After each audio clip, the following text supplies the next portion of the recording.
అందరికీ నమస్కరిస్తూ ముఖ్యంగా ఈ కార్యక్రమం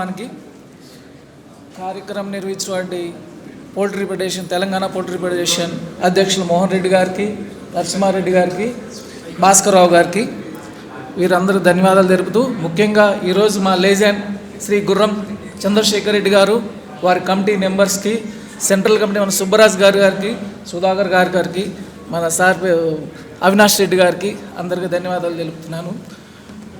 ఇందులో ముఖ్యంగా 2 విషయాలు నేను చెప్పదలుచుతాను. ఈ రోజున ఎక్కడైతే ఈ హైదరాబాద్ నుంచి ఎగ్స్ ఎక్కడికైతే సప్లై అవుతున్నాయో అక్కడ పోల్ట్రీ పెరుగుతున్నా కూడా ఇంత పోల్ట్రీ పెరిగిన తర్వాత కూడా ఈరోజు ఈ నెక్ రేటు ఈ విధంగా తీసుకురావడానికి ఎంతో కృషి చేశారు చంద్రశేఖర్ రెడ్డి గారు.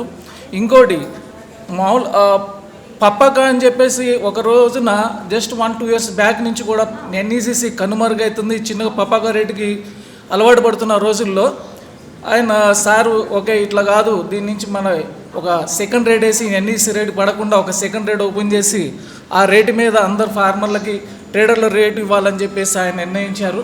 ఆ నిర్ణయం రావడం వల్లనే ఈ రోజున ఈ రేటు రావడానికి ముఖ్యమైన కారణము సోషల్ మీడియాలో ఎన్నో CRM అని, పప్పా కానీ, ఎగ్మై ఇండియా అని ఎన్నెన్నో కార్యక్రమం వాళ్ళ ఒక సోషల్ మీడియాని బ్రేక్ చేస్తూ ఈ రోజున ఈ రేటు రావడానికి ముఖ్యంగా తోడ్పడ్డారు.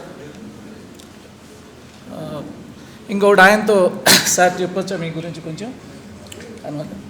ఆయన నాకు 35 సంవత్సరాల నా అనుబంధంలో ఆయన కొంచెం సార్ కూడా అన్నారు ఒక్కసారి సార్కి బీపీ పెరుగుతుంది అని. ఆ బీపీ ఎందుకు పెరుగుతుందంటే ఆయన అనుకున్న రేటు రాకపోతే ఆ రోజు బీపీ పెరుగుతుంది దానికి.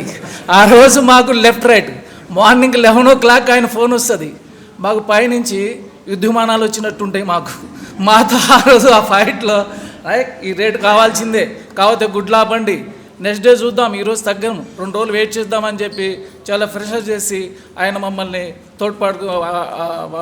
మమ్మల్ని తీసుకెళ్తారు. అట్లనే మంచి ట్రేడర్లకు కూడా మంచి కోఆర్డినేషన్ చేస్తూ వాళ్ళకి ఎంకరేజ్ చేస్తూ మన లాస్ట్ టైము డిసెంబర్లో అనుకుంటా ట్రేడర్లకి మీటింగ్ పెడదామంటే పాపం సారు తన సొంత మనీతో గోవా తీసుకెళ్ళి అందరిని అంటే ఈ విధంగా స్నేహపూర్వకంగా ఉండటం వల్ల ఏంటంటే వాళ్ళ ఈ ట్రేడర్ అంటే ఎట్లా ఉందంటే ఒక ఏదో బ్లాక్మెయిల్ చేస్తారు, ఏదో తీసుకెళ్ళిపోతారు, తక్కువ రేటుకి తీసుకెళ్తారు అని ఒక ఆపోహం ఉండే అనమాట. ఆపోహం తొలగించారు సారు.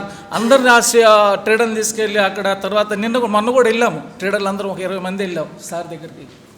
ఎట్లా వెళ్ళామంటే సార్ పెంచేటప్పుడు 20 పెంచుతావు, 30 పెంచుతావు, తగ్గేటప్పుడు 5 పైసలు తగ్గుతుంటే ఎట్లా, బయట మార్కెట్ 40 పైసలు పోయినాయి, 60 పైసలు పోయింది, మరి మేము బయట గుడ్లు ఎట్లా కడతామంటే రావాయానికి వచ్చి కూర్చో, ఫస్ట్ ఛాయ్ తాగు, నిదానంగా కూల్ చేసి చూద్దాం, 2 రోజులు వెయిట్ చేయండి అని చెప్పేసి తర్వాత చూద్దామని చెప్పేసి మంచిగా వాళ్ళతో కోఆర్డినేట్ చేసుకొని ముందుకు తీసుకెళ్తుంటారు అన్నమాట.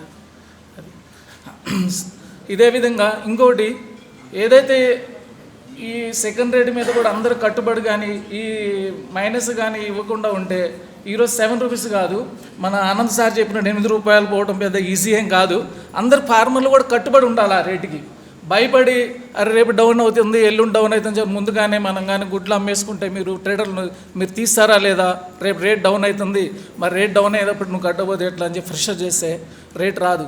ఎందుకంటే వాళ్ళు 6 రూపాయలు అమ్మారు, వీళ్ళు 6.5 అమ్మారు, మరి మీరు ఎట్లా ఇబ్బంది పడతా ఉంటే ఈరోజు 6.20 పైసలు ఉన్నది, ఈరోజు ఓపెన్లో కూడా 5 రూపాయలు 90 పైసలు 6 రూపాయలకి అమ్మితే ఏమవుతుందంటే ఆటోమేటిక్ క్రాష్ అయిపోతుంటుంది మార్కెట్కు.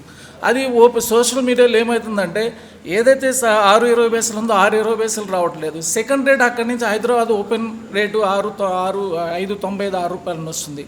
అది మీరందరూ కోఆపరేట్ చేసి వారి యొక్క రేటు కట్టుబడి ఉంటే 7.5 8 రూపాయలు అవుతుంది సార్. అది సంతోషం. అందరు మాకు అవకాశం ఇచ్చినందుకు